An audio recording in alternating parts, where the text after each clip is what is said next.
Flashback. Flashback. Flashback. Flashback.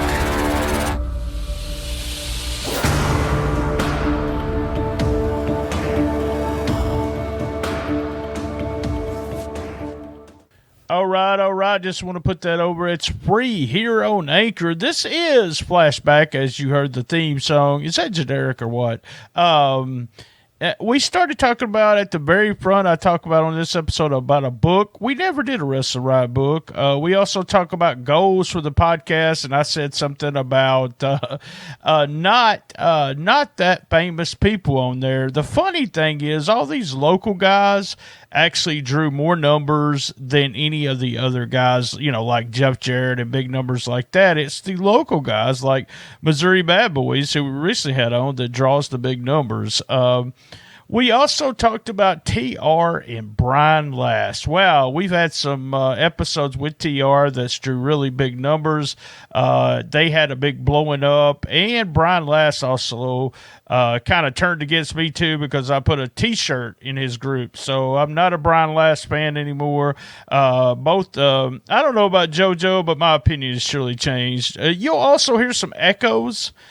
Quality has some echoes. This was done on Blog Talk Radio officially first on February the 2nd, 2017. All right, sit back, y'all, and enjoy Flashback. Blog Talk Radio. Hey, this is Chili BT. Yeah, I just brought something out from the old Wrestling Right newsletter. I'm actually starting the first phases of us trying to get the book of the best of the Wrestling Right newsletter. I just want to make note of that. Hopefully we'll have it by the summer. I have a guest here, waiting on my guest, so I just want to go through a few things today. I just want everyone to know that we're going to try our best to be the best little 30-minute podcast about wrestling anyway. If you are listening to this and you are not a member of the Facebook group, the Cool Kids Wrestling and MMA Talk group, what I want you to do right now is do a search of that at Facebook. And we will okay you. It's a very private group. There's less than 300 people in it, but that's where we talk, and that's where I get a lot of my guests from. It's got the kind of the style that we did with the Wrestling Right on the website, but we talk about not a lot of local stuff, just the national stuff. We do cover New Japan, CMLL, WWE, NXT, so forth and so on, and we try our best to give our opinions, and it's not always politically correct. It's not PG, and so if you're a child, we would rather for you not to join us, but if you're listening to this, we really would like you to join us at Cool Kids Wrestling and MMA Talk. Real quick, I'm broadcasting from St. Louis, Missouri at a whole 25 degrees this morning. And besides wrestling, this has been a little delay on getting this episode out, and this is our second episode of the third season because I've been battling the flu, working a lot, and I got addicted to a TV show on Amazon Prime, so check it out. It's called Sneaky Pete.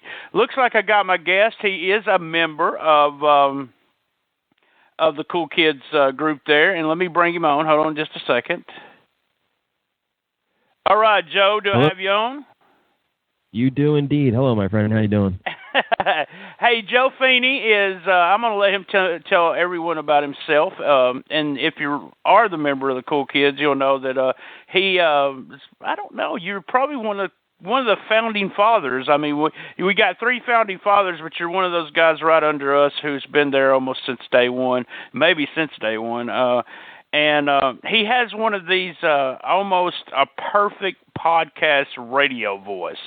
So I've listened to his podcast. I want him to tell us first, Joe, just go over your podcast and tell us what it is, and maybe just give us maybe your five best guests and so forth. Yeah, I think I was one of the first added members.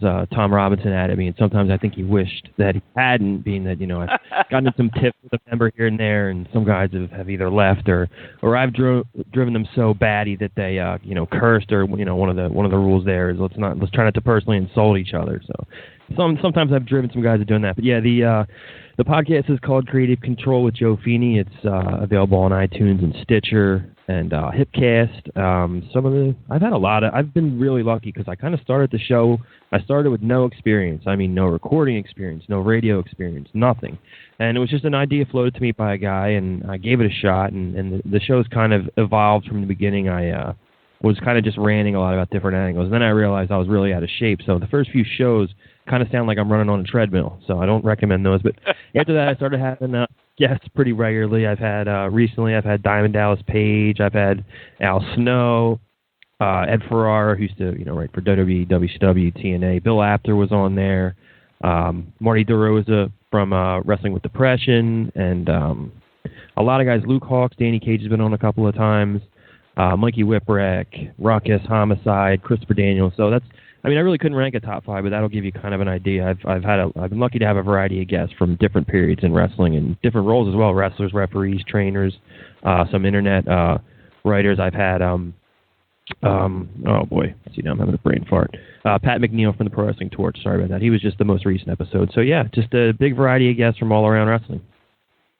And one of the shows that was really interested, and I can't think of the guy's name, but you've been knowing him for a long time, with the guy that was with, is it Wrestling Figures that he's with, in which he talked about, that was a good episode, and I'm not, never been Vince Russo basher or, been in love with him either. So I'm not one of those guys who, I'm just kind of like in the middle.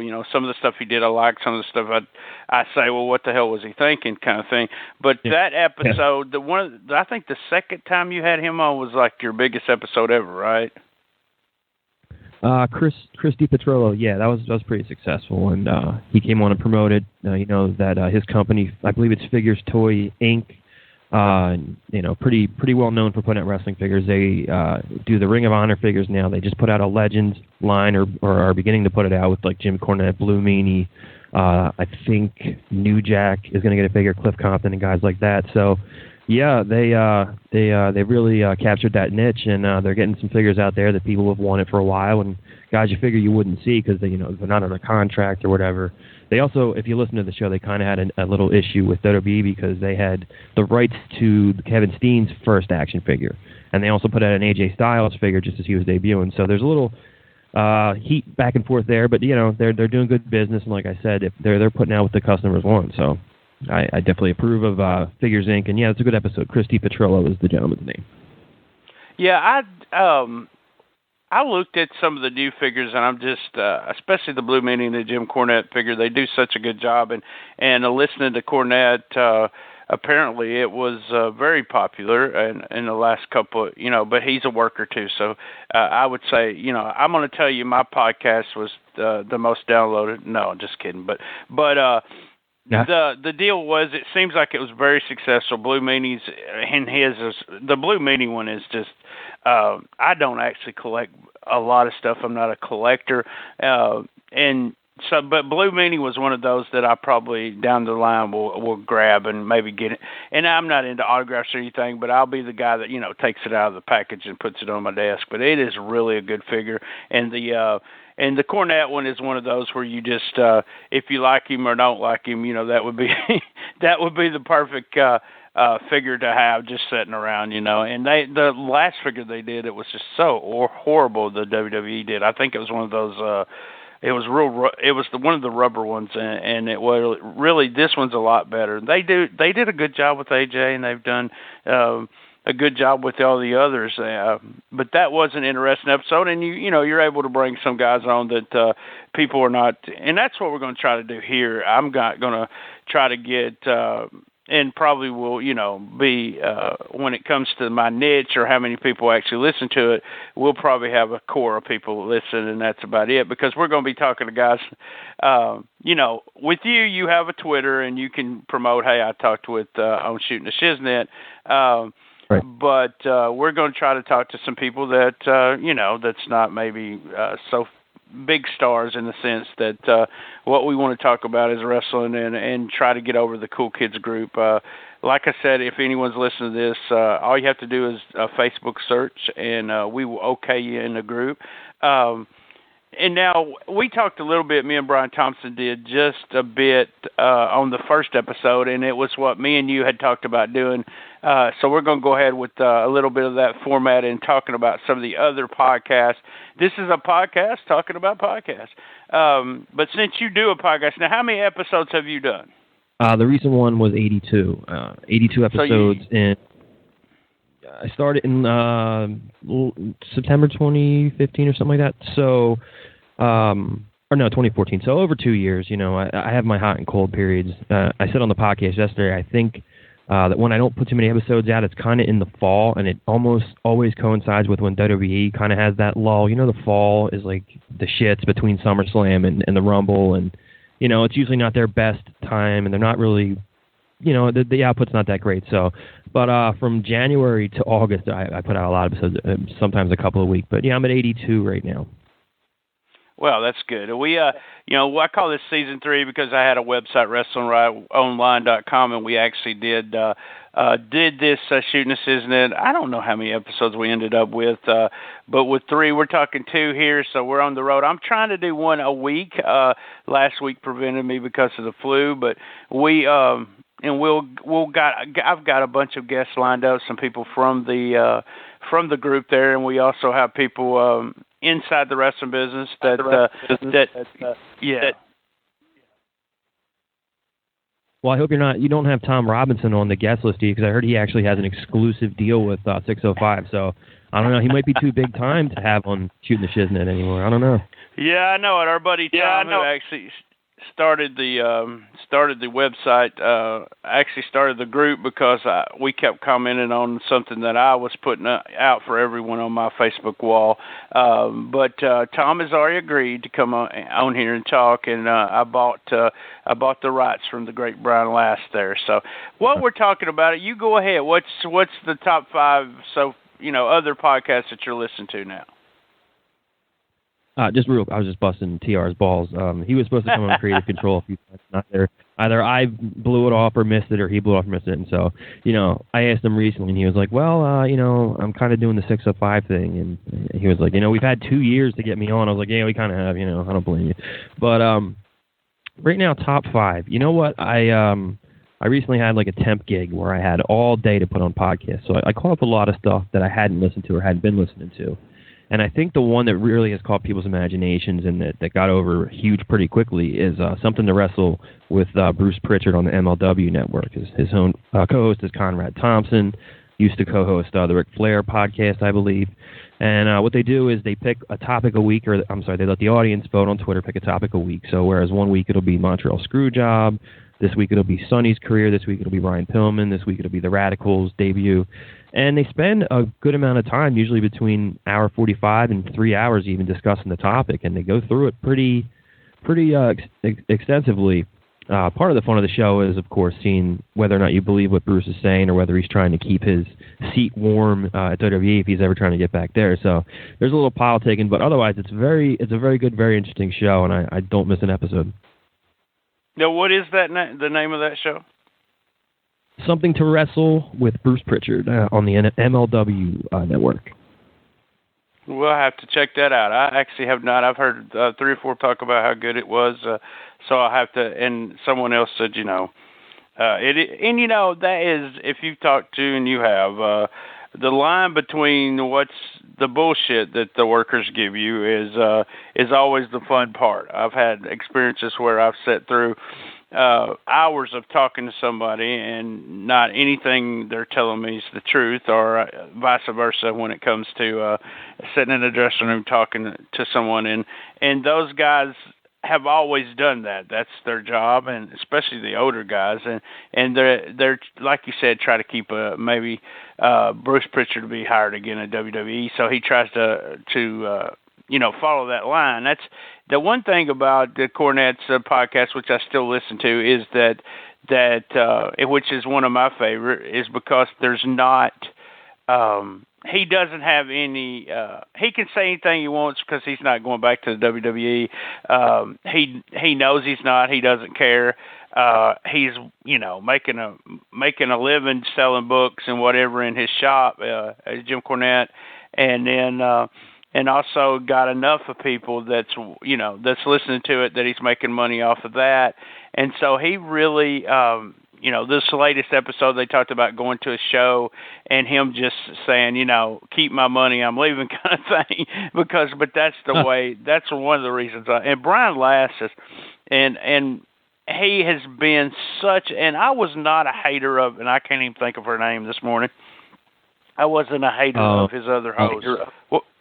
Alice, right. Yeah. Alice, and I know you didn't like her, so. But Brian Lass has made that show just some of the things that he says, that don't really counter Cornette, but adds to Cornette, and that's the kind of thing. And I'm not a fan of the political stuff and such. So, but I can always fast forward past that and listen to when it comes to him talking about wrestling psychology and interviewing people like Austin Idol and stuff. So Cornette's podcast, if you're not listening to it, that's actually a good one to listen to. Yeah, as far as Cornette, I'll agree with you. Brian Last coming on was a vast improvement. I'm a person where if you like, I listen to a lot of podcasts in the past at another job, and you go on Twitter and you say, hey, this show was great, or this guest wasn't so great, or maybe whatever, change this, or hey, this mic was loud, and I'll get it too, because I'm not, like I said, a professional at it. So sometimes I'll hear, yo, I couldn't hear you. You got to fix it. Okay. So I can't remember what it was, but I tweeted one thing at Cornette and at Alice. It was Alice Radley, who was the co-host, and I looked the day or two later, and I was blocked. And then I saw via conversation on like Danny Cage's page that someone was responding to Alice, and I was blocked there too, and I was like, this bitch, I didn't even do anything. And then, the more I listened to the show, the more I realized, what, I really don't like her. God damn. And I stopped listening to it and was glad that she had left. And now, like I said, Brian Last, who I first heard on 605, took over there, and it's made me a fan of Cornette's podcast again. Yeah, I mean, the thing about it is anyone that, and I think this is we've had, and I'm not getting into any politics whatsoever, which is one of our rules on our group, no politics. Right. I think the politics stuff is, I don't know how to put it, in the sense that it is popular. As you can get on Twitter and take a look, you can get on Facebook where you're having to quit following some of your friends just because that's all they talk about, or you get. Like you said, I mean, you were just kidding, but it's the truth. You get people that are just, we've had a couple of people we've had to just kick out of the group due to the fact that they can't separate the political stuff. We want to go down the group, have a good time, and talk about wrestling, and that's we talk about MMA very little, but we do include that, but I think that's the part that's popular, and he does have a good following with that. But I'm not going to say I'm not going to listen to it because of political shit, because there's so much other stuff on the podcast that means something. Yeah, and I personally, I don't mind listening to an opposing viewpoint either, as long as I'm learning something. You know what I mean? Right. Now you talked. We were going to try to come up with at least. Now we've said Brian last. We said 605 and trying to bust TR's balls there, but I want to put over the 605 podcast. I've been on it a couple of times. Had a good time on it. When I first started listening to this, and I've told Brian this, that when he started doing the top 10 that they do, I was like, what the fuck is this? This is so silly, and but then you get caught up in it, and you're listening to the top 10 because of the co-host is Tom, and then all of a sudden you got a character called Stuttering Tommy Rich, and every time you hear him do it, you're cracking up. So it is a podcast that is very long, and take some time. To me, it's I like it because, but I have to listen to it, and that's the reason we do 30 minutes here, is because I have to listen to it in about 30-minute every 30 minutes and then turn it off for a while and go back to it. I plan it on a trip this weekend, and I'm going to be able to listen to a couple of full episodes. But it's not for everyone. When I talk about this, if you start listening to it, you're going to think, well, why did BT and Joe actually recommend this? But if you keep listening to it, he also has some guests that you would just, like this week he's got Lynn Denton, and they got various guests that you don't see anymore, and it's more for the old school. You're still going to have to like old school wrestling and such, and but Brian likes and does watch some of the current product, but doesn't talk a lot about it there on there. And our founder of our group, Tom Robinson, is a big part of that podcast. I wish them both a lot of luck on that. I wish they could just do that for a living, but it's different, but probably just really unique and fun is the word for that podcast. 100%. And again, like you, I didn't particularly get it at first. I remember I listened to an episode because I wanted to hear Tom's Ric Flair story, which I had, kind of heard before, but I wanted to hear how he put it on the show. And just found myself listening. And like I said, I had that part-time gig where I was able to listen to stuff for, 8 hours. So I was listening to episodes. And when I first heard as well, the top 10, I felt like an outsider. Like, I don't know what they're talking about, because I hadn't really listened to that. Before I listened, I was like, this is great. Like you said, Stuttering Tommy Rich. I love when Mike Lano is on the top 10 because I just, I always saw his name on pictures and, you'd hear a whisper like, oh, he's kind of a strange guy or whatever, but I didn't know anything about him. And then once I heard him on the top 10 and people telling stories, I was fascinated. I was like, this is tremendous. Like, I really hope they actually get him on.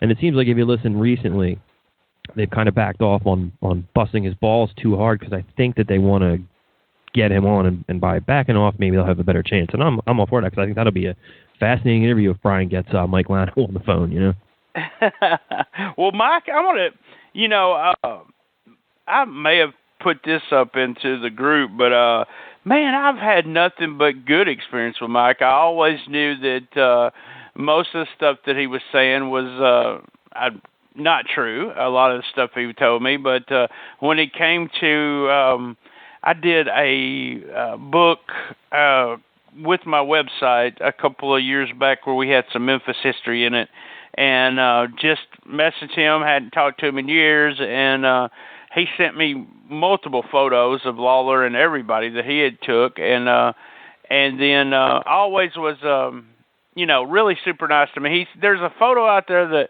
Lano took of me and Cornette holding there was a valet manager, her name was Angel, that worked there in the Philadelphia area, which you may be familiar with her. Right. Tom actually dated her, but this was after he dated her, and we have a photo where I've got one boob in one hand, and he's got another of her boobs in another. He's holding the other one. But that photo is I never was able to get another copy of that. It's been lost in space. So, but that would be an awesome cover for a book. Absolutely. Another one, since we decided we were talking about podcasts, was if you've ever listened to MLW Radio, just real short. MLW was a promotion that sprung up after WCW and ECW went out of business, and just lasted a couple of years. Did some shows in Philly and Orlando, I believe, and then. The guy promoted it, Court Bauer, wound up starting a podcast with a guy named Mr. St. Laurent, MSL, who's done commentary for various places, Ring of Honor and FIP and stuff. And eventually the third host was Conan. And what was appealing about the podcast at first was that they, much like you said about Cornette, they really didn't give a shit. They said whatever. Court had a lot of stories about working on the writing team at WWE, which he did after MLW. MSL just says whatever he wants. Conan wasn't, didn't exactly have a filter. So that was destination listening for me on almost a weekly basis. And MLW now, like I said earlier, it had spun out some shows. I believe it spun out the Ric Flair show that existed previously, the Bruce Pritchard show now. There's an Eric Bischoff show, and I think, one just came out. It's Tony Schiavone and Conrad Thompson, and it's the same deal as Bruce Pritchard's show, except on a weekly basis they'll tell a story about something that happened in WCW. The first week was Goldberg. And you can go to their Twitter and vote on the weekly topics. But MLW Radio, it's still good. I still like listening to the Court and MSL. Conan left. which leads me to that podcast, which is Keeping It 100 with Conan. I figure, much like me, a lot of people might hear that and go, well, I didn't really like him in wrestling, or I don't like him because of this, and I'm not going to listen to his podcast. And I thought the same way. He was never here nor there for me until I watched some of his stuff years later. But on the podcast, he was just money, just magic. He has, he's just got a knack for making up great catchphrases, and he's just very quick, very witty. And so he spun out from MLW, and he's on the Chris Jericho network now, and he has the show Keeping It 100. It's him, Disco Inferno, who, again, people might be like, why would I want to listen to a Disco Inferno podcast? But he's quick and funny, too. I like Disco a lot. I had him on a couple of times on Creative Control. And the producer and host is a guy named Kevin Gill, who worked with the Insane Clown Posse in their wrestling federation. And that's another guy that... if you say something about the show or you didn't like a certain aspect of the show, he'll just block you. So watch out for him. He's a little sensitive if you listen to the show. But, and that's another one that's almost weekly destination listening for me. And it's more like a variety show, whereas Creative Control would have an interview with one guy. This Keeping It 100 has like 12 segments. There's a segment with, the Hurricane Helms about football. There's about MMA rather. Jeff Jarrett talks football. Then you'll have Vince Russo on as a guest, and they'll talk about politics. It's just a very entertaining show because there's so many different aspects to it instead of just a straightforward interview, which is what shows like unfortunately mine have. Right. Conan's always been one of those guys that if you didn't follow the Mexican scene there, then you didn't really know how smart the guy was, or what kind of creative juices was flowing there. And then you sit and listen to him, and even him just talking about Raw, there's various things that he will point out that you never even thought about. I mean, you go, wow, I didn't even think of it that way. And he's not one of those guys that criticizes everything either. If it's good, he'll come out and say, hey, it's good, and I like this guy's got it, kind of thing. But he is also, I know he probably wouldn't work good in the environment of the WWE, but he is one of those guys that I wonder why, especially with the eye he has for talent. I mean, this guy can pick people out before everyone else sees them as a big deal, and he would be a great guy to work when it comes to picking talent. Even some of the like ROH or so forth that but apparently he's making the money doing what he's doing also, and I think he also has a podcast that's just in Spanish that airs in Mexico too, that apparently got him some heat on some stuff too. But he's one of those guys like we were talking about Cornette. They don't need a paycheck from the wrestling business, so they can pretty much say what they want. Hey, Joe, we're about that's a good thing about this show. It goes by pretty fast, and but we're about 3 minutes left in episode 2, season 3. What I want you to do is we've plugged Cool Kids about 4 or 5 times, but anybody, we have 2 episodes out. If you're listening to this episode, you can also go back and listen to the first episode with Brian Thompson.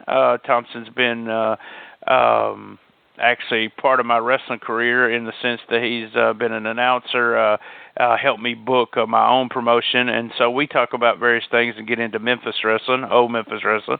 And me and Joe spent the 30 minutes on the second here just talking about other people's podcasts and about Joe's podcast. But Joe, I want you to give us the Twitter handle. Tell us exactly where the website is and where we go, and any idea on who we're having in the future. Yeah, one of the mistakes that I've made, and I kind of made fun of myself on Creative Control yesterday about it, was, almost every one of my addresses is different. And I know you're supposed to have like that uniform, like .com/Creative Control, whatever, but I screwed up. I've done things like so many months apart that whatever. So if you can keep track of this, God bless you. It's Facebook.com/Creative Control Joe Feeney. Okay, you got Facebook.com/Wrestling with History, which is a secondary podcast. Only 1 episode so far, but there's more coming. Twitter.com/JFFeeney3RD. There's a Patreon site that I just started, which, there's nothing really going on there, but it's one of those deals where if you want to donate for extra content, or I'm also selling shirts and books on there, that's Patreon.com/JFFeeney3RD. And, of course, there's the Pro Wrestling Tees store, ProWrestlingTees.com/CC with Joe Feeney. There's going to be a couple new shirts coming out shortly. And as far as the future, I'm talking currently to Pitbull Gary Wolf and Gary Michael Capetta about being the next 2 guests on Creative Control, and that they both might actually be recorded this weekend. So that's what will be coming up. We give you hell about T-shirts all the time, but my favorite T-shirt that you put out has been that the Guns N' Roses one, which is not a Guns N' Roses, it's a Creative Control shirt.